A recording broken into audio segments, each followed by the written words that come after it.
তীব্র গরমে তৃষ্ণার্ত পাখিদের জন্য ভাবছে একজন। দরিদ্র হলেও তাক লাগিয়ে দিয়েছেন পাখির জন্য পানি। গাছে গাছে ছিলে বাচ্ছেন।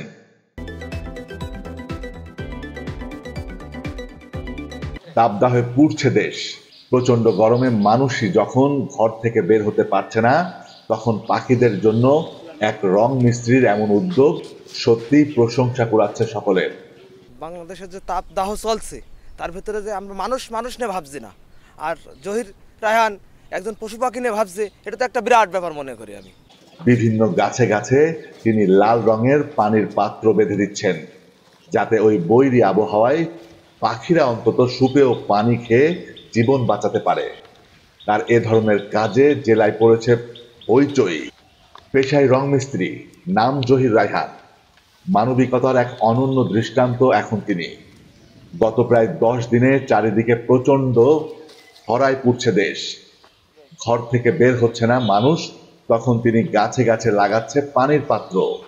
লাল রঙের পাত্র আবার লেখা রয়েছে পাখির জন্য পানি। ঝিনাইদহ সদর উপজেলার রামনগর গ্রামে গেলেই বিভিন্ন ছোট বড় গাছে চোখে পড়বে এ পানির পাত্র। প্রতিদিন গড়ে গাছে 20টির উপর পানির পাত্র বাঁধছেন তিনি। যখন যে এলাকায় কাজে যান সেখানে এই পাত্র বেঁধে দেন।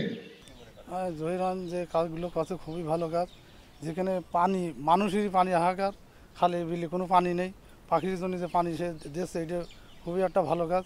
এটা আমরা এলাকার পক্ষ থেকে তার খুব সাধুবাদ জানাচ্ছি। এ পর্যন্ত 150টি পানির পাত্রের ব্যবস্থা করেছেন।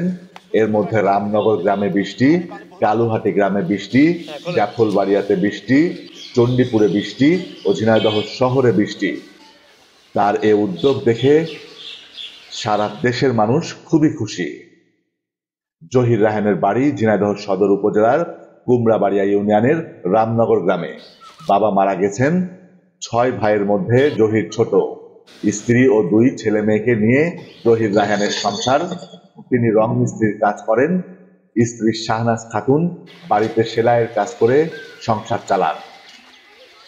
আমাদের ভিডিও ভালো লাগলে অবশ্যই লাইক দেবেন, ভালো না লাগলে কমেন্টস বক্সে জানাবেন। ধন্যবাদ।